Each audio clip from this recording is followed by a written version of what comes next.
Hey, this is the Fight Nerd here with your Bellator 121 recap in 10 minutes or less.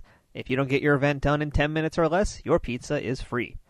Bellator 121 was live from the WinStar Casino in Canada this past Friday and featured the conclusion of their opening rounds to the current light heavyweight tournament, as well as the Bellator debuts of James Thompson and Sokodjou. First match of the night saw the continuation of the light heavyweight tourney opening rounds as Egidius Valovicius took on Carlos Eduardo, and I'm not looking forward to saying Egidius' name at all. The winner will advance in the tournament to meet whoever wins the match following this one later on. Eduardo took the first round by out-grappling his opponent all over the cage, but Valovicius was able to defend all the submission attempts and even do some damage with those escapes with his novel defense to the rear naked choke, which was essentially punching your opponent in the face while he has your back. The second round gave Valovicius the ability to just use his striking and takedown defense much more efficiently, and we saw more of his strategy since he wanted to keep the fight standing very clearly. Despite a bad cut above his eye from an accidental headbutt, Valovicius outstruck Eduardo for the entire third round, and it was that striking that gave Valovicius the split decision win. The story here was really that Eduardo lost his gas tank after the first round, and that was what led him to lose since he was dominating that first round on the ground completely. But once the fight got back to the feet, it was just all Egidius, and really it was him being more experienced of the two, to not panic when he was in those bad positions and just eventually overcome and get the win. Up next was Sokodjou making his Bellator debut against Terry Davini. In his pre-fight interview, Terry said he likes to eat pizza and drink beer, and he got an 11-second knockout in his Bellator debut, which to me translates that he is the new Tank Abbott of Bellator. Meanwhile, Sokodjou no longer has a first name, and he's now just Sokodjou according to Bellator, which is fine because that's what we've all been calling him this long anyway. Davini was thrown to the wolves in this one and was completely outclassed, just looking awkward on his feet and unable to deal with anything that Soko did to him once it hit the ground.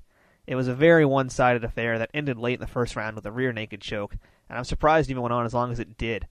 There was nothing here that we didn't expect to see, but at least we've got some new blood in the growing light heavyweight division.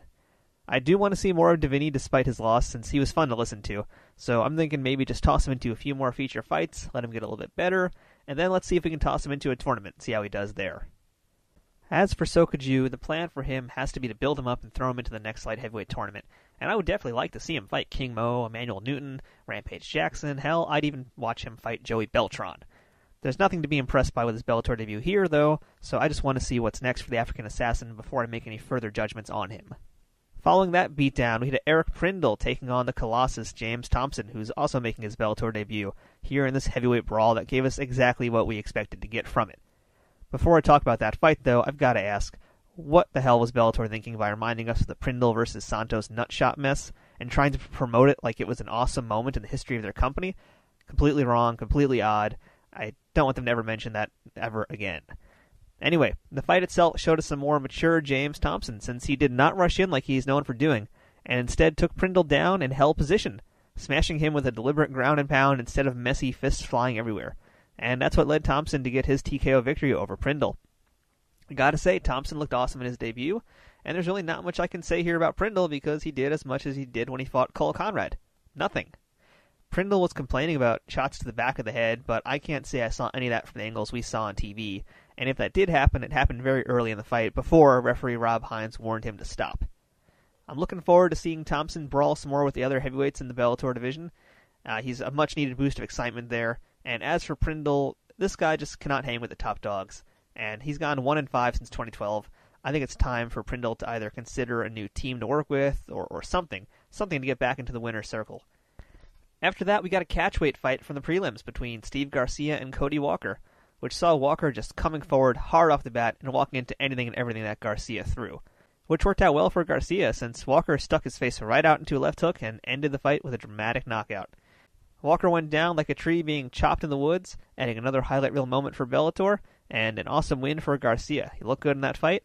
I don't really know much else about the dude. I'm not sure what they're going to do with him, since this was a prelim fight, and who knows. Hopefully we'll see him in the future in the company. Finally, we had our main event of the night, which was the last match in the light heavyweight tournament opening rounds, which saw Dungeons & Dragons master Austin Horndog Heidlich taking on Felipe Lins. So I think you guys know who I'm rooting for in this one already. Sadly, my nerd instincts were wrong, and Heidlich did not roll the big 20, as Lins had an easy time taking the Horndog down. Once Lins did take his back, Horndog looked like a lost puppy, and it was just a matter of time before the rear naked choke was locked in, giving Lins the win at 2:45 in the first round, allowing him to move on in the tournament and meet Aegidius at a later event. Overall, decent show from Bellator with some good action. We got lucky with lots of first-round finishes on the televised card, but I think the show could have benefited from some card restructuring. I'm not sure why the light heavyweight tournament match was the main event and not something like Thompson vs. Prindle that had some name power behind it. Would have been a much stronger way to close the show because ultimately it was a guaranteed finish. My fight of the night was Prindle versus Thompson, despite it being super one-sided, mainly because I enjoyed seeing this more mature version of Thompson and want to see if he can remain this calm moving forward in the company.